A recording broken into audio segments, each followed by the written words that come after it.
পাঁচ শিশুকে 10 লাখ টাকার শিক্ষা বিমা দিল মেরিল।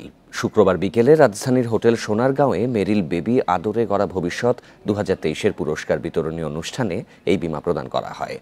6 বছর বা তার চেয়ে কম বয়সী শিশুদের ভবিষ্যৎ নিয়ে তাদের বাবা মায়ের কী ভাবনা তা জানাতে মেরিলের আহ্বানে সাড়া দেয় সারা দেশের লাখো অভিভাবক। তার মধ্য থেকে বিচারকদের নির্বাচনে 5 জনকে দেয়া হয় 10 লাখ টাকা শিক্ষা বিমা। বিজয়ী মা বাবারা হলেন ঢাকার মেহেদী হাশেম, তাইবা ইসলাম, চট্টগ্রামের জয়ন্ত আচার্য, বরিশালের মিজানুর রহমান ও খুলনার মঞ্জুরুল হাসান। এছাড়া শিশুদের নিয়ে কাজ করা 3 প্রতিষ্ঠান, স্বেচ্ছাসেবী সংগঠন জাগো ফাউন্ডেশন, বিশেষায়িত শিশুদের প্রতিষ্ঠান প্রয়াস ও সমাজসেবা অধিদপ্তরের সোনামণি নিবাসকে দেয়া হয় আদরে ভবিষ্যৎ গড়ার কারিগর সম্মাননা। বিজয়ীদের সম্মাননা তুলে দেন স্কয়ার টয়লেট্রিজ এর ব্যবস্থাপনা পরিচালক অঞ্জন চৌধুরী।